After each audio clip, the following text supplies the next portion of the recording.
그 다음에 인스트루먼트라고 하는 것은 뭐냐면 거기 보시면 뭐라고 나옵니까? 영어는 생략하고 가로 이렇게 돼 있죠. 그게 뭐냐면 예수 그리스도에 의하여 메시아닉 크라이스트 폼드 커뮤니티, 예수 그리스도에 의하여 설립되어진, 이런 말이에요. 메시아가 크라이스트죠. 메시아가 크라이스트, 같은 말이에요. 예수 그리스도에 의해 설립된 공동체로서 교회가 어떻게 파티스페이트 하느냐, 참여할 수 있는 것이냐, 동참할 수 있는 것이냐, 이 세상에서 다가올 하나님의 통치의 시련에 동참할 수 있을 것이냐, 하나님의 나라 또는 하나님의 통치가 임하는 것에 대하여 어떻게 하면 교회가 그 도구가 될 수 있을 것이냐, 하나님의 나라가 임하는 것에 대하여 어떻게 하면 우리도 같이 그 사역에 동참할 수 있을 것이냐, 그것으로 교회의 교회됨을 측정할 수 있다는 거예요. 그러면 하나님 나라의 통치가 완벽하게 이루어지기 위하여 우리가 해야 할 일이 뭐겠습니까? 도구로 사용되어져야 할 일이 뭐예요? 곧 전도하는 거겠죠.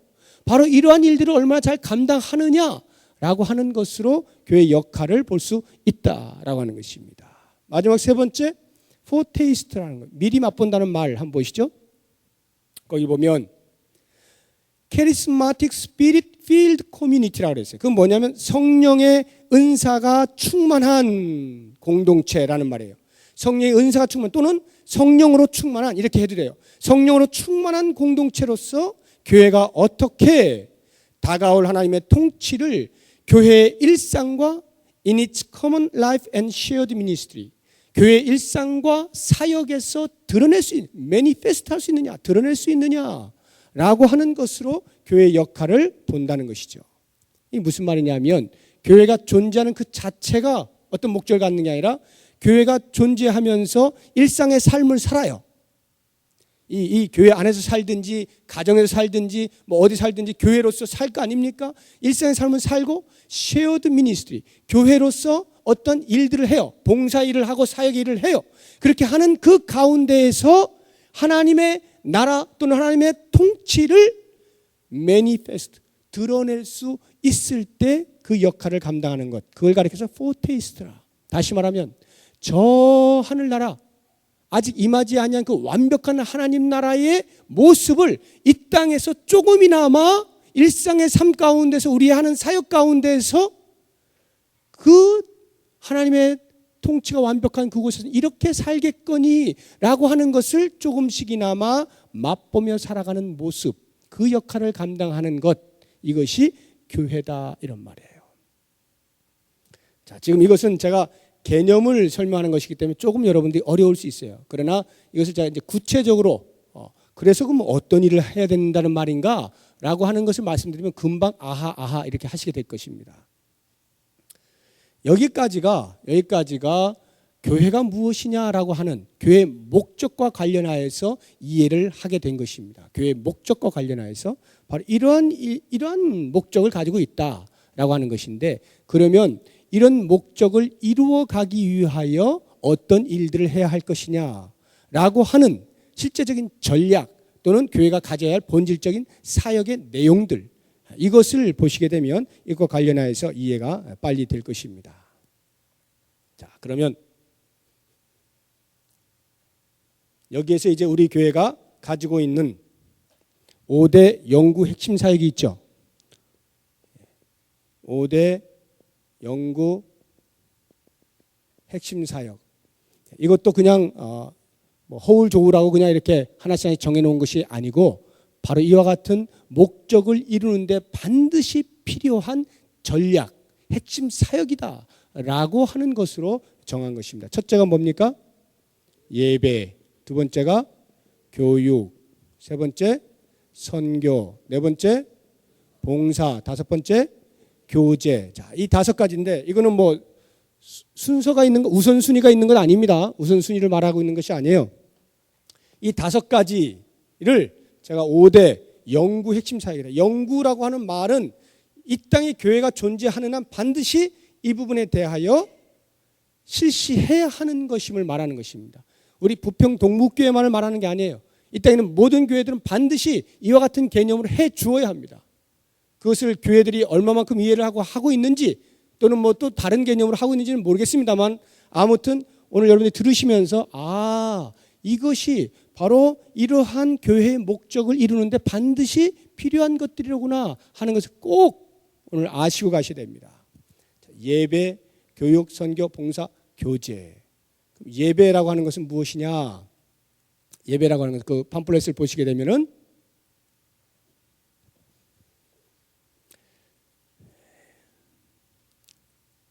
찬양과 저걸 하나 빼먹었네. 우리 그 사명 진술서, 정체성 및 사명 진술서. 그 4번을 좀 빼먹었죠? 예. 정체성 및 이거를 해야 그다음 말이 나오는데요. 사명 진술서.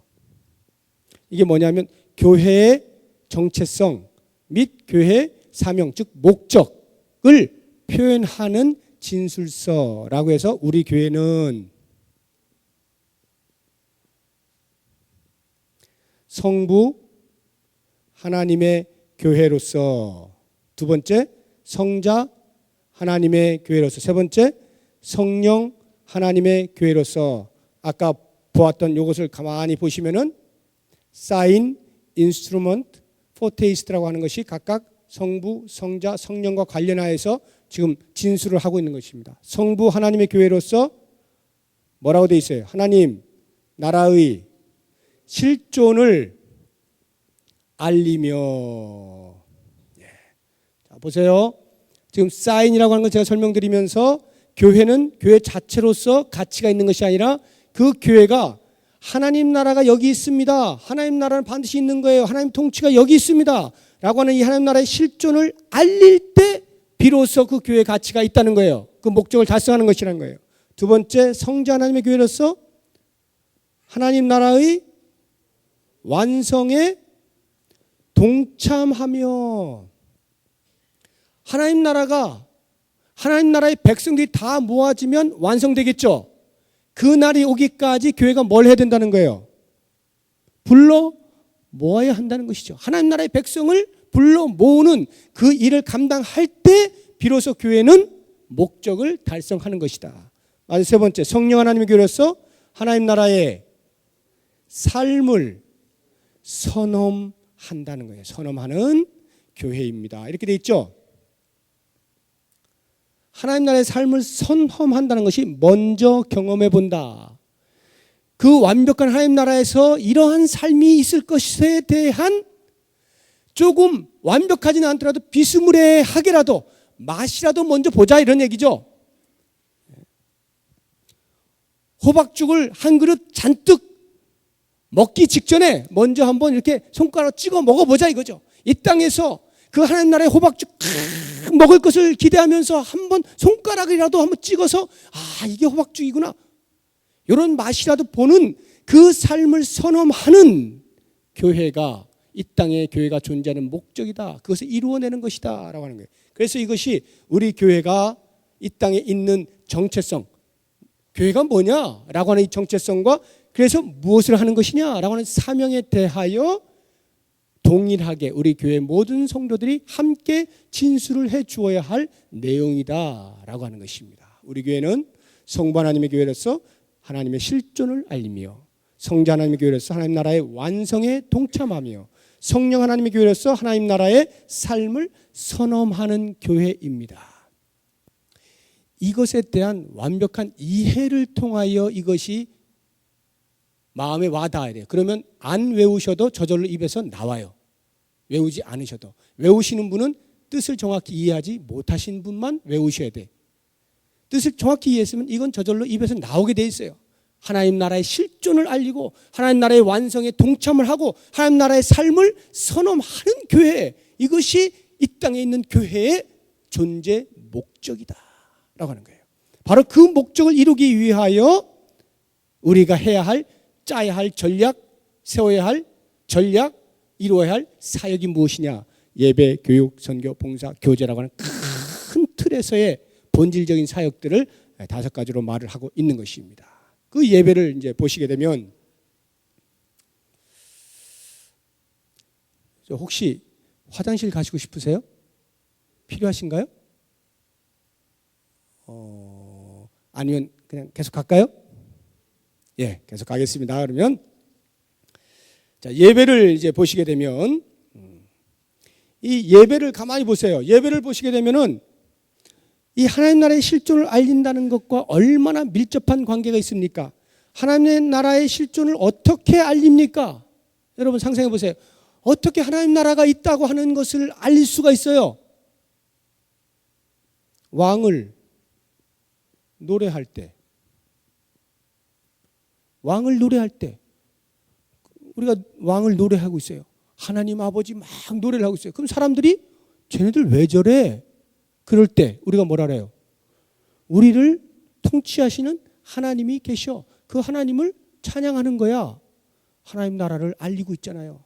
하나님 나라가 있다고 하는 것을 알리고 있잖아요. 하나님의 통치가 우리를 지금 통치하고 있다는 것을 말하고 있잖아요. 그게 바로 예배라는 거예요. 그래서 이 예배는 반드시 뭐 여러 가지 요소가 있습니다만 너무너무나 중요한 요소 두 가지를 말하라고 하면 찬양과 말씀 선포입니다. 찬양과 말씀 선포. 이 찬양을 통해서 하나님께서 우리의 왕으로서 존재하고 계십니다. 우리는 그 하나님의 통치하심에 대하여 감사함으로 감격함으로 올려드리고 있습니다. 감사합니다. 찬양을 합니다. 라고 하는 표현이 바로 이 찬양이에요. 그래서 거기를 보시면 뭐라고 되어 있습니까? 예배에 찬양과 말씀의 양날개로 비상하며 살아있는 예배를 드린다 하고는 첫 번째 순전한 찬양으로 하나님의 임재와 영광을 체험하며 선포한다. 우리가 찬양을 통하여서 하나님의 임재, 하나님의 왕되심을 체험할 뿐만 아니라 그것을 세상 사람들에게 알린단 말이에요. 선포한다라고 하는 것이죠. 이때에 우리의 목소리뿐만 아니라 우리의 몸짓으로도 우리의 악기로도 모든 재능을 다 동원하여서 하나님을 찬양하는 것이죠. 그러니까 이렇게 하나님을 찬양할 때에 클래식이 중요하냐 현대음악이 중요하냐 싸울 필요 있어요 없어요?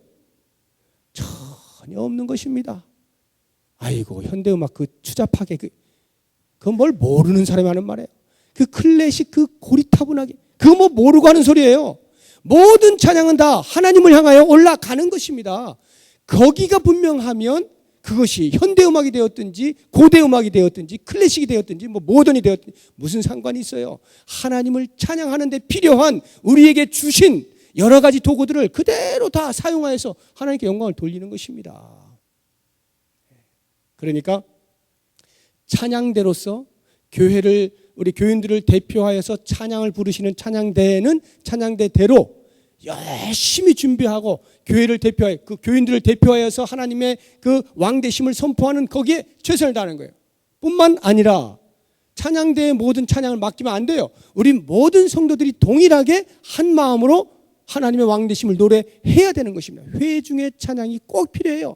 그래서 찬양대만 잘해가지고는 그 교회에 뭐 찬양대 너무 멋있어 소용없어요. 그거는 온 성도들이 다 같이 찬양의 의미를 알고 하나님을 향하여 올려드릴 때 거기에 찬양대가 잘하면 잘하는 것도 동시에 같이 올라가면서 영광을 올리는 것입니다. 다 잘해야 되는 거예요.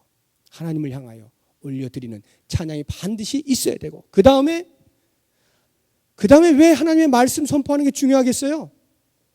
왜 중요하겠습니까? 하나님의 왕되심, 왕이신 하나님께서 통치하십니다 라고 할 때 그 통치를 어떻게 할 수 있어요?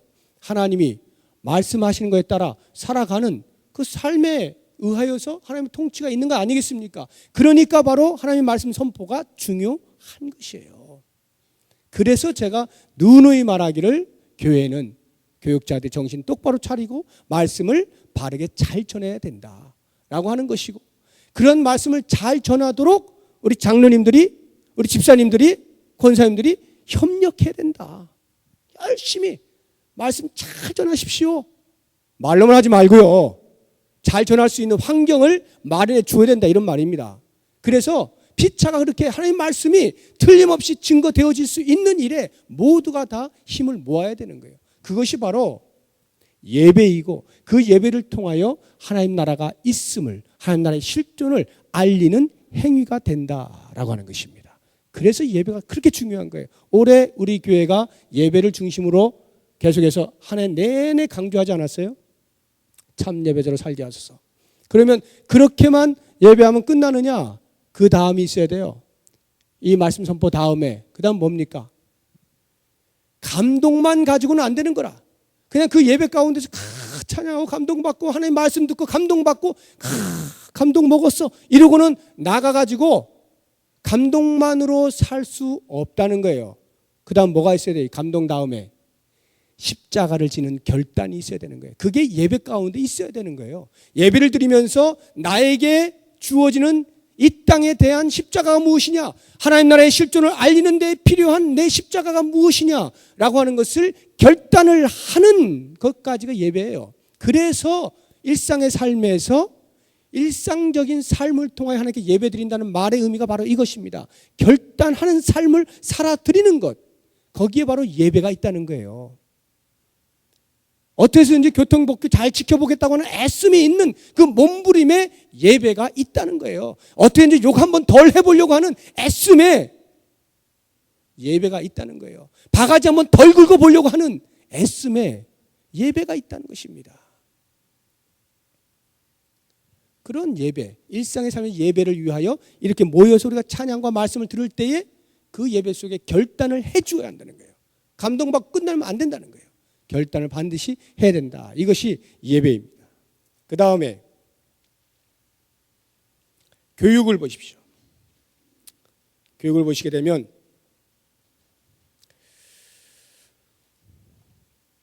지정의 전인격적 접근으로 세상과 차별화된 교육을 추구한다. 이렇게 되어 있죠.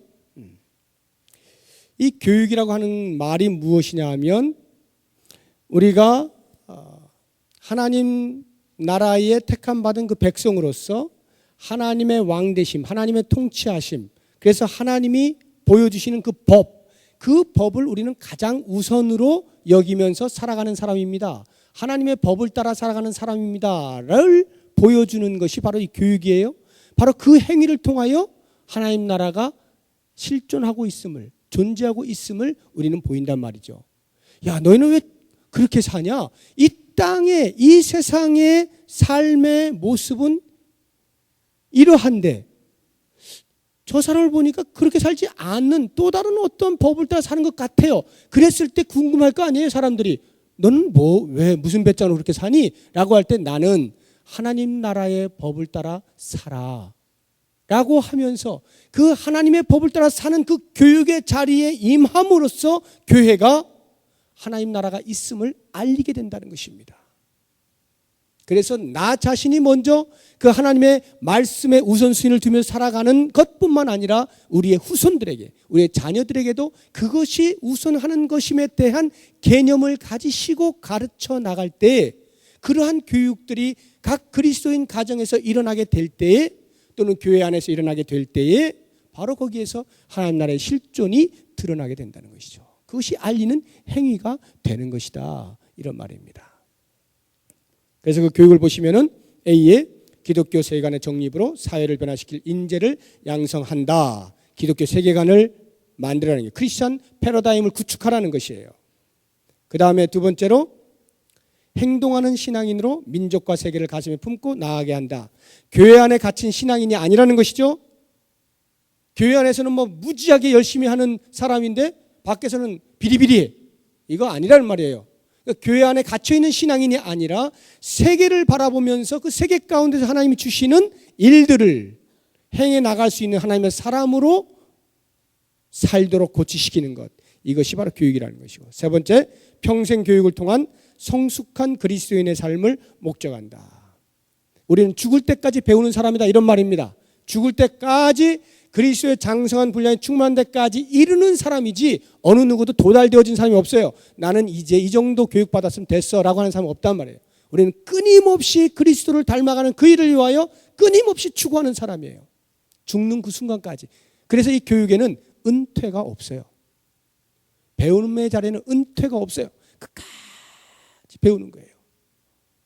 이것이 매우 중요합니다. 그 다음에 세 번째, 이것이 지금 이 예배와 교육, 이 두 가지를 통해서 우리는 성부 하나님의 교회로서 하나님 나라의 실존을 알리는 실제적인 전략이다 이런 말이에요. 사역이다 이런 말이에요. 그런 면에서 이것은 핵심 사역, 이 목적을 이루는데 반드시 해야 하는 사역이다라고 하는 것이고, 이 두 번째, 성자 하나님의 교회로서 하나님 나라의 완성에 동참하는 데 필요한, 이 목적을 이루는 데 필요한 사역은 무엇이냐? 세 번째, 선교다 이런 말이에요. 선교, 복음을 전하는 일.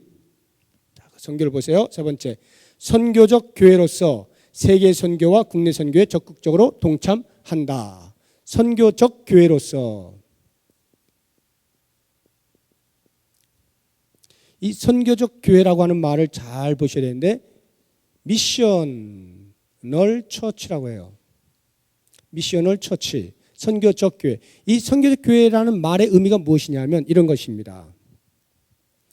교회의 여러 사역 가운데의 하나가 선교다. 맞습니까? 틀립니까? 교회에 사역하는 일이 많이 있는데 그 가운데 하나가 선교다.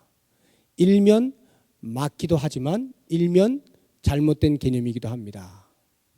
또는 거꾸로 선교하지 않으면 교회가 아니다. 이것은 또 어떻습니까? 선교하지 아니하면 교회가 아니다. 선교를 매우 강조하는 목사님들은 또 그렇게 이야기하거든요. 그래서 뭐 전체가 다 그냥 선교를 지향하는 그런 교회도 가끔 있어요. 이 두 가지는 다 개념을 좀 잘못 설정한 것입니다. 이 선교적 교회라고 하는 말의 의미는 뭐냐 하면요, 교회 자체가 선교적이다 이런 말이에요. 즉 다시 말하면 교회가 누구를 파송하고 누구를 보내는 역할을 하는 곳이 아니라, 선교사 몇 명 파송했어, 몇 명 도와, 이것이 아니고 이 교회가 곧 보냄을 받은 곳이다 이런 말이에요. 교회가 보냄을 받은 것, 누구로부터요? 하나님께로부터 이 땅에 보냄을 받은 곳, 이게 바로 선교적 교회라는 말이에요. 이 땅을 향하여서 하나님의 나라를 완성시키는 데 있어서 네가 꼭 필요하다. 교회, 이게 선교적 교회예요. 우리는 무엇을 보냄으로써, 무엇을 함으로써 선교를 하는 이런 개념이 아니라 우리 교회 존재 자체가 이미 보냄받은, 선교의 일을 감당하기 위해 보냄받은 존재라 이런 말이에요. 이러한 개념을 가지게 되면 우리가 선교사를 몇 명 파송했느냐, 뭘 어떻게 했느냐, 이런 개념보다 훨씬 더 분명하고 정확한 바른 개념을 정립할 수가 있죠. 우리의 존재 자체가 선교라고 할 때에 우리가 어떻게 살아야 되겠어요? 교회가 이 땅에 있으므로 이 자체로 이미 이 지역사회에 하나님이 우리에게 보내주실 하나님의 백성들에 향하여 복음을 증거해야 할 사명을 가지고 있는 거잖아요. 그 일을 해야 하는 것이잖아요. 여기에 존재하고 있는 그 자체로 이미 그 일을 감당하고 있어야 한다라고 하는 말입니다. 이게 선교적 교회예요. 그런 면에서 우리가 하나님의 그 예수 그리스도에 의하여 설립되어진 그 하나님의 교회, 그 교회를 완성시켜 나가는 데 있어서, 하나님의 나라를 완성시켜 나감에 있어서 도구가 되어져야 한다. 그래서 A에 그리스도를 필요로 하는 누구에게나 복음을 들고 찾아가 소개한다. 누구에게나 가려가면서가 아니고요, 골라가면서 그가 아니고 누구에게나 복음을 전한다. 두 번째, 선교 현장과의 긴밀한 협력을 통해 효과적인 선교 사역을 시행한다. 현장들을 방문하고 그런 데를 직접적으로 살펴가면서 실제적인 선교를 해야 된다라고 하는 말이고, 세 번째, 복음 전도의 사명은 하나님 나라가 도래하기까지 성실하게 감당한다. 하나님 나라 올 때까지 이 일을 해야만 하는 것이다 라고 하는 것입니다. 전방위적으로 하는 거예요. 선교라고 하는 것은 전방위적으로. 그 다음 네 번째, 봉사. 이 봉사를 보면 예수께서 가르쳐 주신 이웃사랑으로 아름다운 세상을 만들어 간다. 다시 말하면 이 하나님 나라의 완성에 동참을 하는데 복음을 전하는 것으로서만이 아니라 이웃에 대한 책임을 감당하는 것으로, 그리스도의 사랑을 나타내는 것으로서도 하나님 나라의 완성에 동참할 수 있다는 것이에요. 그래서 1974년에 로잔 대회에서 말하기를 구령사업과 구령사업은 영혼을 구원하는 일이에요. 사회의 책임은 동전의 양면이다 이렇게 말을 했어요. 복음주의 학교에서 이것을 천명을 했습니다. 보수주의는 구령사업에 대하여서,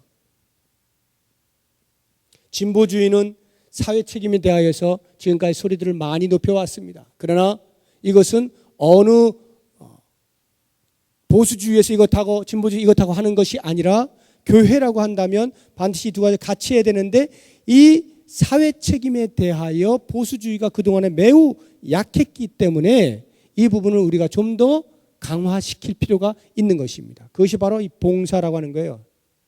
이 봉사, 대사회적인 봉사 일을 하는 것입니다. 이 봉사에는 뭐 구제하는 것도 있을 수가 있겠고요, 뭘 돌보는 일도 있을 수가 있겠고요, 여러 가지 많이 있을 수 있겠죠. 거기 보시면 A번에 소외된 이웃을 돌아보고 지역 주민들과 슬픔과 기쁨을 함께 한다. B, 교회가 이웃의 필요가 되어 더불어 사는 세상 만들기에 앞장선다. C, 건전한 문화 복지의 창출을 통해 건강한 사회를 선도해 나간다.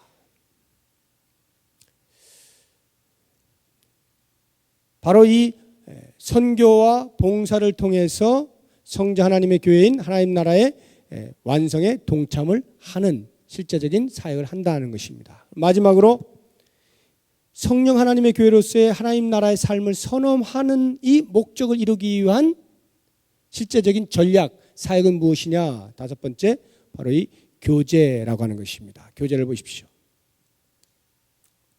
성령 충만한 공동체로서 모든 벽을 허물고 가족의 삶을 경험한다. A, 세대 간 격차를 뛰어넘어 서로 사랑하며 존중하는 삶을 연습한다. 세대 간 격차를 뛰어넘는다는 말이 무슨 말이냐면 애들을 존중해야 된다는 거예요. 청년들을 존중해야 된다는 거예요. 우습게 보면 안 된다는 거죠. 내일의 미래들이고 우리와 함께 하는 동일한 성도다 이런 말이에요. 동일한 성도들이다. 그래서 제가 주일마다 이렇게 이제 예배를 끝나면 여러분들 인사를 하지 않습니까? 인사를 할 때에 애들이 막 지나다녀요. 그럴 때마다 제가 어떻게 해서든 저 애의 이름을 알고 싶어가지고, 왜냐면 그 애도 성도기 때문에 성도로서 제가 인사를 하고 싶은 거예요. 그래서 어떻게든 제가 이렇게 악수하고 등을 두드려주고 이렇게 이제 하려고 애를 써요. 뭐 다는 제가 이름을 다 모르는데 하여튼 아는 대로 최선을 다해서 아무리 깐난 애가 지나가도 이렇게 제가 아는 척을 해요. 성도기 때문에.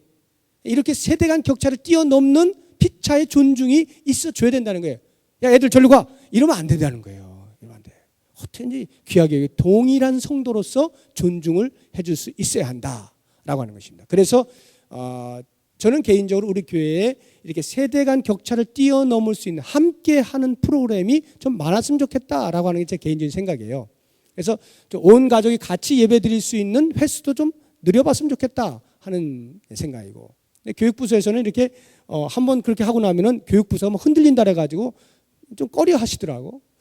저는 이렇게 좀 가능할 것 같은데 말이죠. 다 같이 모여가지고 한번, 우리가 언제 그런 예배를 몇 번이나 드립니까? 온 가족이 같이 잘 못하잖아요. 그러니까 전체 같이 모여서 하는 그런 예배를 드린다든가, 아니면 어떤 프로그램, 이번에 12월 21일에 그 교육부서 주관으로 발표를 하는데, 그럴 때에 애들만 덜렁 와가지고, 그게 아니라 학부모들 다 부르고 우리들 다 참여해가지고 한 교회 가족된 것을, 세대를 그 격차를 넘어서서 좀 확인하는 그런 시간들, 이런 것이 매우 중요하다라고 하는 것입니다. 이게 교제예요. 그 하늘나라의 삶을 선험하는 모습입니다.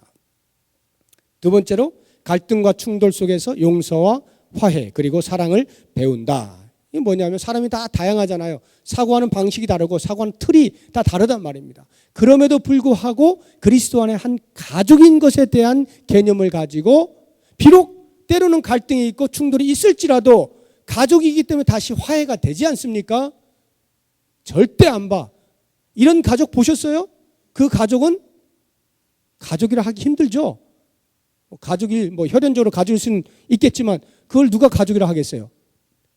뭐 아버지와 아들 인연을 끊자, 그거 가족이라 하기 힘들잖아요. 그런 것처럼 우리가 이 한 교회 안에서 피차의 어떤 생각들이 달라가지고 충돌이 있었다 할지라도 야 끊어, 안 봐버려, 이거는 교회라고 할 수가 없죠. 동일한 성령님을 모신 사람이라고 말을 할 수가 없는 거예요. 깨부숴야 되는 거죠. 자존심 좀 상하더라도 깨부숴야 되는 것이고 다시 가족됨을 확인해야 되는 것이죠. 이런 일들이 일어나는 곳, 거기가 바로 하나님 나라를 선언하는 곳이다, 이런 말이에요. 그래서 저는 우리 교회가 물론 그런 일이 전혀 없는, 보기만 하면 그냥 눈이 바짝바짝 빛나고 너무나 좋아가지고 웃고 날마다 이렇게만 되면 얼마나 좋겠어요. 그런데 그런 교회는 사실상 없다고 봐야 됩니다. 그거를 기대하는 것 자체가 오히려 무리예요. 그러지 마시고 지금부터는 마음을 바꿔 잡으세요. 언제든지 저 사람과 내가 싸울 수 있다, 이러한 가능성을 두세요. 괜찮아요. 싸울 수 있어. 그러나 교회의 교회됨은 그 다음을 어떻게 하느냐에 따라서 달라지는 거예요. 그 다음을 계속 꽁 하고 가면 이 세상이야. 사실 세상은 막걸리로도 해치우는데, 교회 안에서는 만약 그런 일이 벌어져서 그 다음 날 전화를 거는 거예요. 아니면 만나자. 오뎅 하나를 먹으면서도 이야기를 해가지고 그걸 깨부수는 것입니다. 미안해, 내가 어제 내가 흥분했다, 미안하다, 용서해라. 이런 말을 할 수 있는 곳, 여기가 하나님 나라를 맛보는 것이다, 이런 말이에요. 완벽하진 않아요. 맛보는 것이다, 이런 말이에요. 맛보는 것. 이게 교제예요.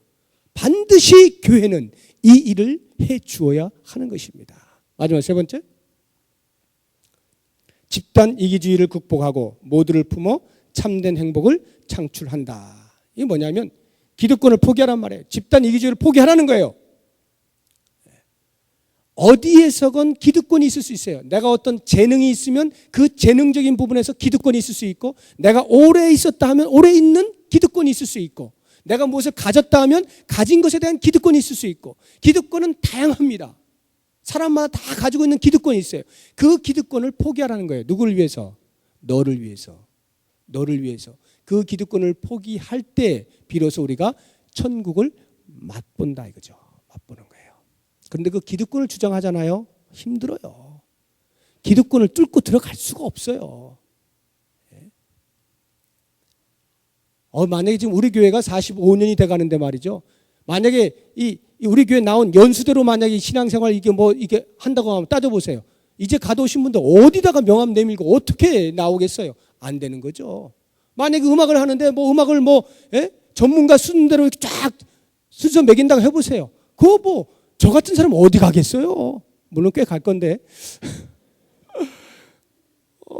그런 거예요. 그 기득권이라고 하는 것은 각자 나름대로 가지고 있는 기득권이 있는데, 그 기득권 순대로 만약에 하면요, 그렇지 않은 사람은 못 들어가요. 거기에 무슨 하나님 나라가 어디 있어요? 거기에 하나님 나라가 어디 있냐고. 거기에 도저히 경험할 수 없는 것입니다. 그런데 바로 이것을 깨부술 때, 야, 하나님 나라는 이런 곳이구나 하고는 그 완벽한 하나님 나라에 대한 기대감을 가지고 내가 여기서 맛이라도 보는 거예요. 그 맛 보면서 하루 이틀 맛보다 보면 하나님 나라 오는 거 아니겠어요? 이게 바로 교제라고 하는 것입니다.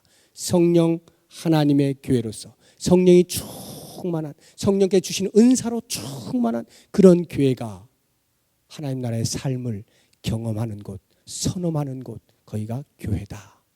이러한 교제를 통하여서 여기까지가 핵심 사역들, 즉 교회의 교회됨, 교회의 목적을 이루는데 반드시 전략적으로 해야만 하는 핵심 사역들 5가지고, 그 외에 예를 들어서 이러한 것들을 강화시키기 위하여 또는 지원하기 위한 사역들은 무지하게 많이 있죠. 또 예배라고 하는 것을 어떻게 예배를 드릴까라고 하는 방법론적인 것들은 얼마든지 많이 있습니다. 복음을 전할 때 어떻게 전할까 방법들은 수도 없이 많이 있습니다. 그런 것들은 얼마든지 우리들이 머리를 맞대고 하나씩 해나가면 되는 것입니다. 제가 지금 말씀드린 이 5가지는 본질, 기둥입니다. 기둥 5개를 제가 세운 거예요. 목적을 이루는데 필요한 전략 기둥 5개, 본질적 기둥 5개 세우고, 거기에 필요한 여러 가지 방법들은 얼마든지 다양할 수 있다라고 하는 것입니다. 자, 그러면 이제 마지막이 아니고 6번째 종합을 제가 그림으로 한번, 지금까지 여러분들이 들으신 것을 그림으로 한눈에 한번 보시기 바랍니다.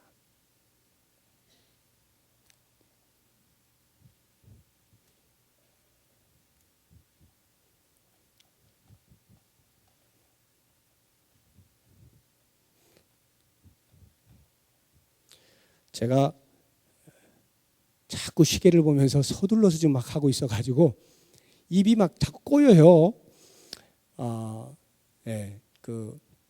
가능하면 일찍 이렇게 끝나야 되겠다는 그 어떤 강박관념이 있는지 그래서 이제 자꾸 꼬이는데 기왕에 여러분 세미나가 이게 뭐 늘 있는 게 아니기 때문에 좀 여유를 가지시고 여러분 여유 있는데 제가 여유가 없었는지 모르겠습니다만 좀 여유를 가지시고 편안하게 좀 들으시면 좋을 것 같고 혹시 화장실 가시고 싶으시면 조용하게 이렇게 왔다 갔다 하셔도 되겠습니다. 조용히 이렇게 하시고 제가 그림을 거의 다 끝났어요. 그림을 한번 그려보겠습니다. 종합적으로 이 그림 속에서 여러분들이 교회의 목적 그리고 그 목적을 이루는 데 필요한 전략, 사역이 무엇이냐라고 하는 것을 한번 이렇게 총체적으로 종합적으로 이해를 해보시기 바랍니다. 교회라고 하는 것은 교회 자체로는 아무 의미가 없다 그랬죠. 교회 자체로는 의미가 없다 그랬어요. 하나님 나라를 이루어가는 행위가 있을 때 교회가 교회다라고 말씀을 드렸습니다. 그 하나님 나라를 이루어간다는 것이 어디에서 이루어간다는 거예요? 이루어가는 장이 어디예요? 이 땅이잖아요. 이 세상이죠. 자, 그러면 하나님 나라가 제가 그림을 그리기 위해서 일부러 이렇게 이제 그림을 그리는데 하나님의 나라가 이 세상을 향하여 진격해 들어왔습니다. 하나님 나라가 이 세상을 향해 진격해 들어왔어요. 이 하나님의 나라를 이 세상에서 실현시키는데 이루어가는 데에 필요한 것이 뭐예요? 교회다 이런 말입니다.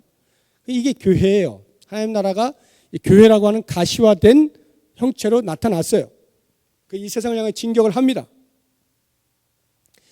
그러면 이 땅을 완전히 하나님의 나라로 만드는 그 순간까지 교회는 어떤 일을 해야 되겠죠? 그 하나님의 나라를 이루어간다는 게 영어로 fulfill이에요.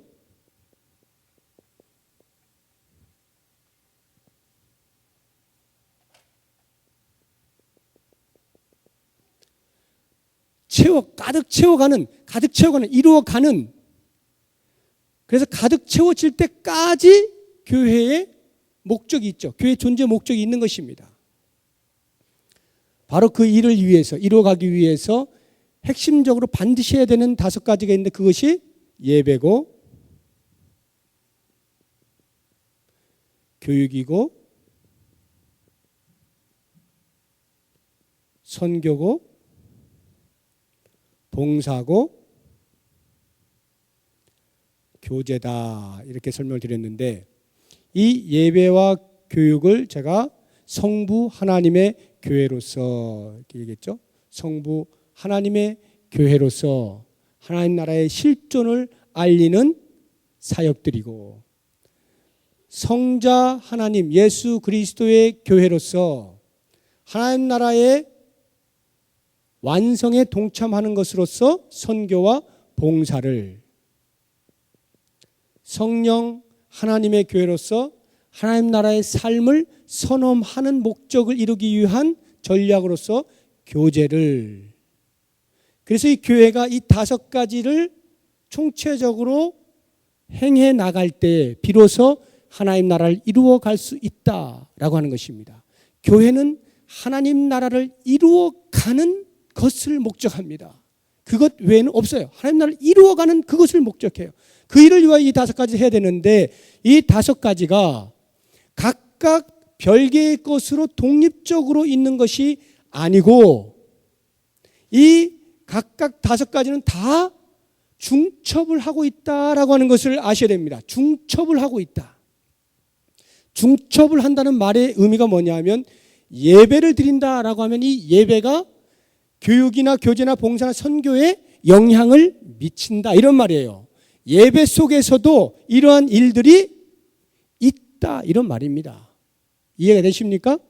교육을 하는 중에 이 교육 자체로 독립된 것이 아니라 교육을 통하여 예배에 영향을 미치고 영향들을 미친다. 각각은 독립이 아니라 모든 다른 것에 대하여 영향을 미치는 중첩된 사역들이다 이런 말이에요. 그래서 어느 것이 우선이냐라고 하는 것이 없어요. 각각의 독특한 색깔이 있으면서도 그 색깔들은 다른 것에 전부 아주 긴밀한 영향을 미치게 되어 있는 것입니다.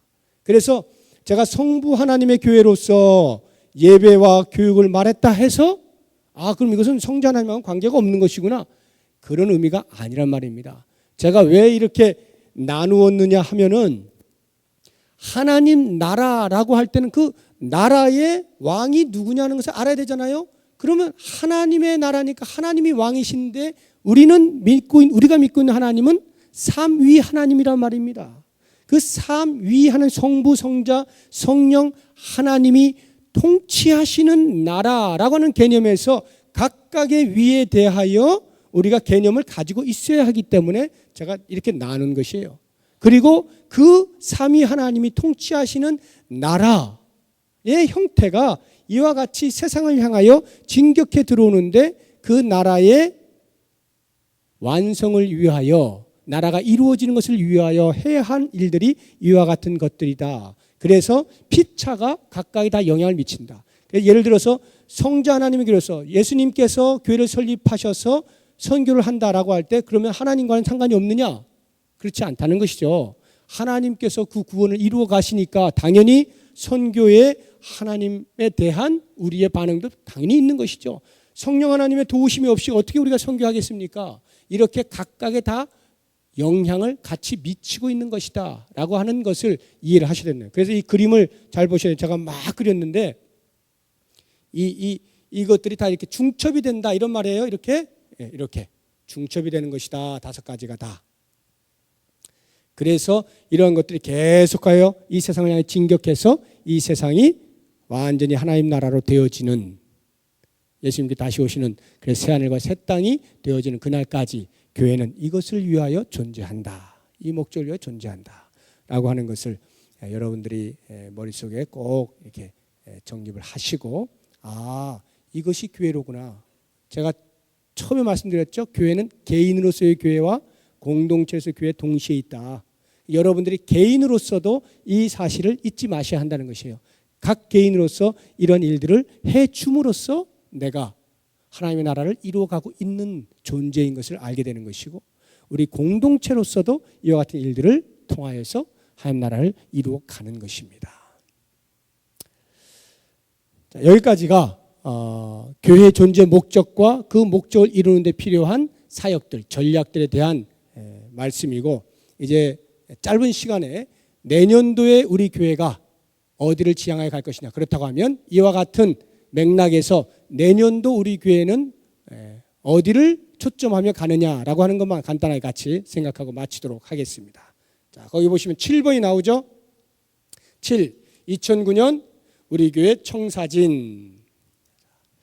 자, 제가 그 2006년도에 청구일꾼 세미나를 처음 하면서 2007년도에는 우리가 회복하는 의미에서 너희가 살리라고 하는 주제로 회복의 그 해를 삼고 2008년부터 이 5가지 핵심 사역들을 매년 하나씩 초점을 맞춰 강조하여 진행하겠다 말씀을 드렸죠. 그래서 2008년 첫 해가 바로 예배 부분을 강조해 말씀을 드렸던 것이고, 2009년이 두 번째 해로서 교육 부분에 대하여 강조하여서 나아가고자 합니다. 그래서 내년도 표가 무엇이냐면 에베소서 4장 15절의 말씀에 근거하여서 범사에 그에게까지 자랄지라. 이것이 내년도 우리 교회가 교육을 목표하며 교육을 초점하여서 나아가고자 하는 1년 표입니다. 범사에 그에게까지 자랄지라.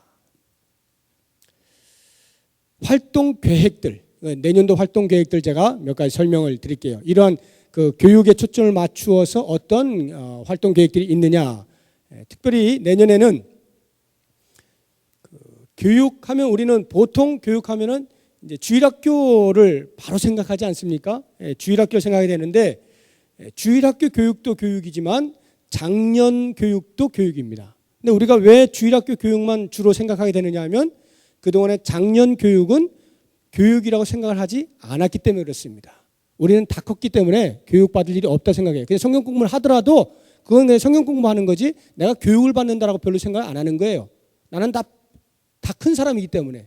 그러니까 항상 이제 자라날 애들에 대해서만 교육이라고 하는 단어를 쓰기가 쉬운데 사실은 그렇지 않다는 거예요. 아까 그 교육 세 번째, 평생 교육이다. 죽을 때까지 자라나는 것이다. 라고 해서 이 장년 교육에 대한 이해를 내년도에 제가 좀 포커스를 맞추려고 합니다. 주일학교는 이제 그 다음 이렇게 되면 또 이제 하겠습니다만 내년도에 주일학교는 제가 거기까지 신경을 지금 못 씁니다. 그걸 먼저 양해를 구하고 그 이유 중에 하나가 뭐냐면 주일학교는 어찌 되었든 간에 뭐 잘 되든 못 되든 어찌 됐든 간에 역사와 전통이 있어요. 그나마 역사 전통이 있고 교사들이 다 있고 나름대로 조직이 돼 있고 그렇게 가고 있습니다. 그러면 제가 우리 선생님들한테 한 해를 좀 맡기는 거예요. 선생님들이 수고해 주십시오라고 맡기는 것이고 저는 작년 교육에 대해 내년도에는 작년 교육에 대해 초점을 맞추려고 하는데 가장 큰 이유가 무엇이냐 하면 그와 같은 주일학교 어린아이들을 가르치거나 우리 후손들을 가르치는 누가 가르치냐는 거예요. 누가 가르치느냐? 우리 어른들이 가르친다는 거죠. 근데 어른들이 제대로 교육이 되어 있지 아니한 상태에서 가르치면 그 배우는 아이들도 뭐 그저 그렇게 배우는 것이죠. 그런 면에서 어른 교육이 너무나 중요하다라고 하는 시급성이 있어서 내년도에는 한 해의 모든 걸 다 할 수가 없기 때문에 이 작년 교육에 초점을 맞추어서 나아가고자 하는 것입니다. 그 작년 교육에 어떤 일들을 할 것이냐라고 할 때 가장 먼저 지금 우리 교회 구역장 권찰이 있죠. 남자분들은 주로 해당이 잘 안 되는 것입니다만 모든 우리 여성도님들은 거의 이 구역에 편성이 되고 있습니다. 그럼 그 구역마다 구역장이 있고 권찰이 있는데 구역을 얼마나 잘 돌보느냐 또는 말씀을 잘 케어하느냐라고 하는 것이 매우 중요합니다. 그래서 이 구역장 권찰을 교육하는 것에 있어서 좀 여러 가지 생각을 하다가 첫 번째로는 구역장 권찰 세미나를 구역장으로서 권찰로서 요청되어지고 있는 자질 이런 것들을 함양하기 위한 세미나를 내년도에 6회 하고자 합니다. 한 2달에 한 번꼴로 이렇게 하고자 해요. 그래서 여기는 뭐 여러 가지 그 커리큘럼이 있어요. 뭐 전도도 있고 뭐 또는 그 교회 생활도 있고 소그룹을 어떻게 인도하느냐 뭐 이런 것도 있고요. 등등등등 여러 가지 꼭 필요한 것들 그런 것들을 주제를 정해가지고 세미나를 통하여서 교육을 시키고자 합니다. 그 다음에 이 구역장 권찰에서 구역장 성경 공부가 수요일마다 있는데 수요일마다 이제 제가 이렇게 교육을 하고 있습니다만 이것이 단순히 구역 그 인도하실 때 이렇게 인도하세요라고 하는 그 하나만을 위하여 하고 있는 것이 아니에요. 구역장님들은 아시겠습니다만 그 구역의 내용을 제가 뭐 그 정도 이렇게 하고 있지가 않고 구역장으로서 갖추어야 할 여러 가지 말씀에 대한 지식뿐만 아니라 삶에 대한 타치까지도 상당히 하고 있습니다. 그래서 이 수요일을 빠짐없이 나오게 될 때에 미치는 그 교육 영향은 적지 않습니다. 우리 구역장들께서는 더더군다나 수요일에 빠지지 않도록 최선을 다해서 나오시게 되면 많은 변화가 있을 수 있다라고 하는 것입니다. 구역장 권찰에서 이렇게 교육을 하고요. 그 다음에 우리 교회가 제자훈련 학교가 있죠.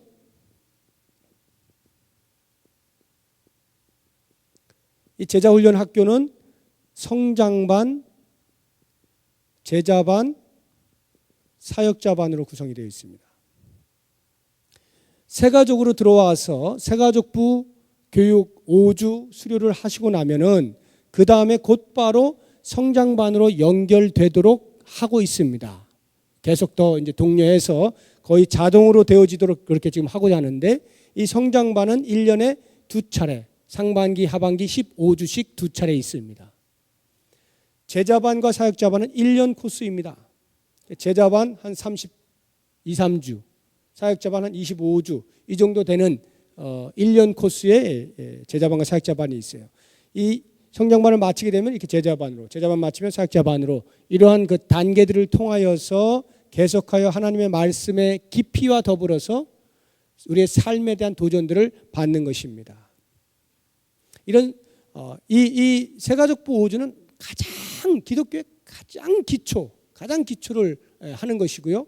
이 성장반은 좀 더 심화되어진 요 기초에 여기도 역시 이제 기초인데 여기보다는 이제 좀 더 15주를 하니까요. 좀 더 여러 가지 주제들을 가지고 이제 기초 단계를 하고 그 다음에 이제 제자반이 되면 여기에서부터는 좀 상당히 이렇게 훈련이 좀 더 강화되어지는 그런 내용들을 다루게 됩니다. 그래서 우리의 삶에 대하여 스스로를 돌아보는 도전적인 내용들이 대단히 많이 있고요. 단순히 성경 지식을 넓히는 그런 것이 아닙니다. 삶에 대한 변화를 목적을 하는 것이 제자반이에요. 그래서 배운 만큼 말씀에 따른 삶이 있도록 하는 그러한 과정이 바로 이 제자반이고 그것을 마친 사람은 이 사역자반을 하게 되는데 이 사역자반이란 교회에서 각가지 여러 가지 일들을 사역을 감당하는 데에 필요한 실제적인 구체적인 행위들을 가르치는 것이 사역자반입니다. 이런 것을 마치게 되면 어느 정도 훈련되어진 사람으로서 하나님의 일을 하나님의 교회에서 감당하게 될 때에 큰 어려움이 없게 되는 것이죠. 잘 준비가 되니까요. 이런 훈련되어지지 아니한 상태에서 봉사를 많이 하게 되면 쉽게 지칩니다. 쉽게 지치고 조금만 나하고 다르면 쉽게 이야기해서 수가 틀리면 그냥 안 해버리면 끝나요. 이렇게 되는 거예요. 그러나 이런 훈련들을 잘 받게 되면 그런 것과는 거리가 멀게 되죠. 정말 하나님을 위하여 충성하고 봉사할 마음의 자세와 준비가 다 되게 되어 있는 것입니다. 이러한 것을 위해서 제자훈련학교를 지금도 계속 하고 있습니다만 좀 더 강화를 시키기 위해서 내년에는 모든 성도들이 할 수 있는 시간을 마련하기 위해서 주일 오후 예배 후에 각 반을 동시에 실시합니다. 그래서 여러분들 가운데에서 아직 성장반을 안 들으신 분은 성장반을 들어가시고 성장반을 마치신 분은 제자반을 들어오시고 제자반을 마치신 분들은 사역자반을 들어오시면 되겠습니다. 그래서 모든 성도님들이 이러한 교육에 꼭 참여를 하셔서 하나님 나라에 동참을 하시고 그 하나님 나라를 알리는 일에 내가 꼭 쓰임 받아야 되겠다라고 하는 자세로 내년에는 이 제자훈련학교에 꼭 여러분들이 다 참여를 해 주시기를 바라고 60이 넘으신 분들은 자유롭게 하시면 되겠습니다. 물론 죽을 때까지 평생 공부하는 것이긴 합니다만 그러나 우리가 상식적으로 생각할 때 너무 무리할 수도 없기 때문에 60이 넘으신 분은 우리의 상식선에서 제 상식선에서 이해가 돼요. 그래서 저는 좀 너무 힘들어요 하면 제가 이해를 하겠다 이런 말입니다. 근데 60이 안 되셨는데 그러시면 안 됩니다. 60이 안 되신 분들은 다 꼭 여기에 참여를 해 주시길 부탁드리고 그 다음에 또 하나가 뭐냐면 성경대학이라고 하는 것을 이제 하게 되는데 이 성경대학은 뭐냐면 여러분 가운데에서 꼭 뭐 어떤 신학교 수준은 아니더라도 정말 좀 이렇게 좀 알고 싶은 그러한 아카데믹한 부분에서 여러분들의 그 필요를 채워주는 것이 이 성경대학입니다. 그래서 예를 들면 이 성경대학에서 다루는 것이 신약 개론이라든가 신약을 보는 눈 또는 구약 개론, 구약 전체를 좀 보는 눈 이런 거 또는 각권을 어떻게 보는가 각권 개론이라든가 한국교회가 처음부터 지금까지 어떻게 흘러왔는가 한국교회사 성경에 수많은 그 지명들이 나오고 장소들이 나오고 이렇게 하는데 그 의미들이 무엇인가 성경, 지리 뭐 이런 거 그러니까 신학교에서 나름대로 이렇게 배우는 그런 것을 우리 교회 안에서 자체적으로 강사를 선정해 가지고 하고자 하는 것입니다. 이것을 4년 8학기 매 학기마다 8주씩 매 학기 8주 제자훈련학교 사이사이 방학하는 그 사이 8주 여름방학 겨울방학 8주씩 역시 주일 오후 예배 후에 이러한 것들을 합니다. 그래서 여러분들이 이것을 다 마치시게 되면 4년 8학기를 다 마치시면 성경대학교를 졸업을 하시는 것이 되는 것입니다. 실제적으로 졸업식도 하고 여러분들에게 이렇게 학사모도 씌워드리고 실제로 우리 교회가 인정하는 성경대학을 나오신 분입니다라고 인정하는 그러한 그 수료식을 이렇게 하려고 하는 것입니다. 여러분들이 이 부분은 대학교는 다 돈 내고 하죠? 대학교는 다 돈 내잖아요. 그래서 돈을 내셔야 돼. 돈을 내셔야 돼. 예, 그래서 물론 뭐 이것 갖고 교회가 돈 버는 그런 개념이 아니니까 혹시 오해하지 마시고 다 여러분들에게 돌아가는 그 정도의 돈을 내셔야 되는 등록금이 다 있어요. 돈을 내고 배워야 악착같이 배우거든요. 그래서 이제 그런 일이 있으니까 여러분들이 한 번도 빠짐없이 이런 걸 다 들으시면 매우 자기 자신이 많이 이렇게 교육되어지는 그런 그 경험을 하시게 될 것입니다. 성경대학이 내년부터 실시가 될 거예요. 그리고 몇 가지만 더 이야기하면 전교인 수련회가 있어요. 전교인 수련회. 우리 교회에서 해본 적 있으신가요? 전교인 수련회? 전교인이 같이 수련회하는 거 없죠. 이 교육이라고 하는 차원을 제가 아까 말씀드린 세대와 세대를 넘어서는 교육을 해보자라고 하는 가장 좋은 것 중에 하나가 이 전교인 수련회죠. 그래서 올해는 현재 잡혀있기는 8월 12일에서 8월 14일인데 7월 30일에서 8월 1일로 바꾸어 보려고 지금 거의 지금 되어가고 있는데 아직 확정은 안 됐습니다. 장소적으로 여기는 세중앙 수련관 대부도에 있는, 여기는 강화도에 있는 말씀의 집인데 말씀의 집에서 원래 안 된다고 했다가 아마 이때 하던 어떤 교회가 취소했나 봐요. 우리 교회에 연락이 왔어요. 그래서 아마 이번 주 안으로 답사를 가서 확인해보고 괜찮으면 여기로 해서, 요 날짜가 좋잖아요, 그죠?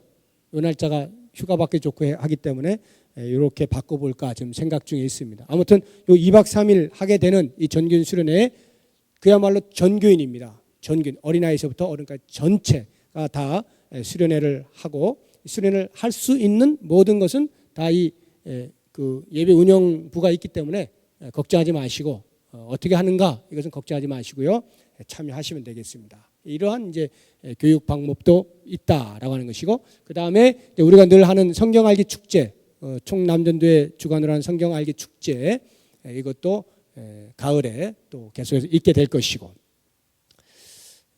하나만 더 이야기를 하면은 이거는 뭐 이제 교육과는 큰 관계는 없습니다만 내년에 하는 어떤 그 활동 가운데에서 특세가 우리가 보통 3번 하죠. 신년, 부활절, 추수감사절, 이때 이제 특별 새벽기도를 그 일주일씩 하는데, 이번에는 어떻게 하느냐면은 일주일 할 때 월요일부터 금요일까지 5일 동안 하잖아요. 월화수목금 할 때에 매 목요일, 신년이든 부활절이든 추수감사절이든 매 목요일 하루를 금식을 하겠습니다. 금식을 해서, 왜 금식을 하느냐? 하루 동안에 내가 먹는 것을 돈으로 환산했을 때 얼마쯤 될까요?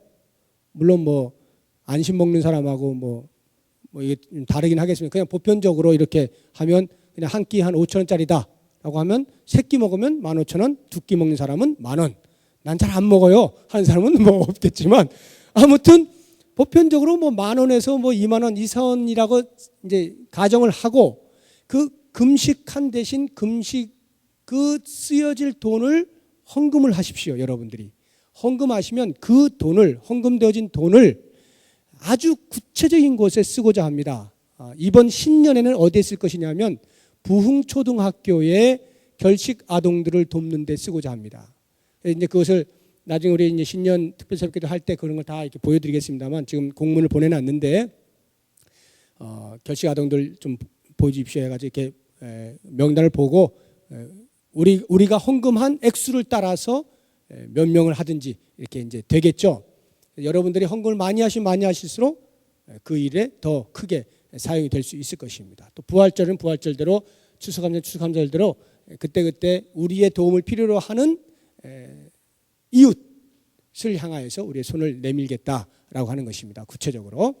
그래서 이제 이런 이제 일도 할 것이고, 또 뭐 봉사하는 부분에서는 이제 노인대학이 뭐 지금 잘 하고 있으니까 그런 노인대학들 탄탄히 하고요.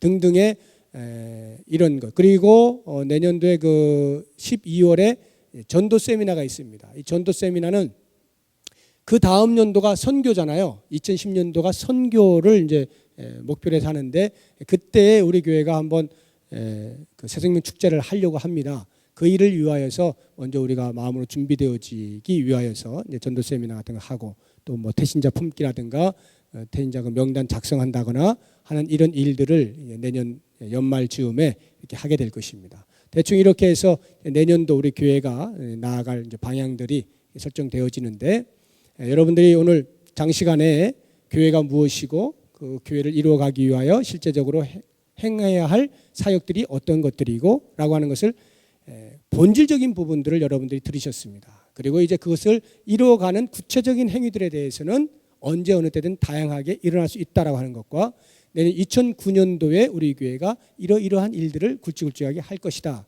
라고 하는 것을 들으셨습니다. 이제 이 말씀들을 여러분들이 잘 생각하시고 우리 교회에 대하여 여러분들이 교회에 나오시고 교회 교인으로서 생활하실 때에 그런 어떤 자부심을 가지시고 하루하루를 생활하시고 어떤 일들을 제시할 때마다 같이 합력해 주시고 동력을 해 주시면 고맙겠습니다. 오늘 장시간 고생 많이 하셨고요.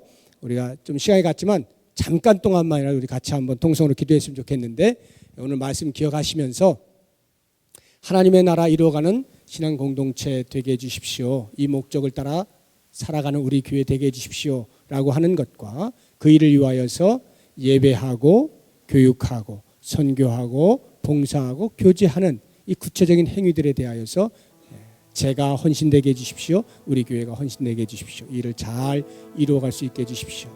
건강한 교회 되게 해주십시오. 우리 다 같이 교회를 위해서 한 목소리로 기도하겠습니다. 하나님 아버지 감사합니다. 하나님의 교회로 우리를 불러주신 것 감사합니다. 지금까지 이곳에 있게 하시며 하나님의 일들을 감당케 하셨는데 다시 한번 하나님의 그 거룩한 나라를 이루기 위하여 존재하는 의미를 알게 하시고 그 목적을 좇아 살아갈 수 있는 우리 교회가 되게 하여 주시옵소서. 주의 나라를 이루기 위하여 주 앞에 온전한 예배를 드리며 주의 말씀을 좇아 날마다 새롭게 교육되어지며 말씀을 선포하는 교회가 되어지고 이 세상을 향하여 그리스도의 사랑을 나누어 주고 참된 하나님의 나라의 삶을 선언하며 살아갈 수 있는 복된 교회가 되게 하여 주시옵소서. 늦은 시간까지 함께한 모든 성도들의 발걸음을 지키시고 참 기쁨을 가지고 돌아가는 은혜가 있게 하여 주시옵소서. 예수 그리스도의 이름으로 기도드립니다. 아멘.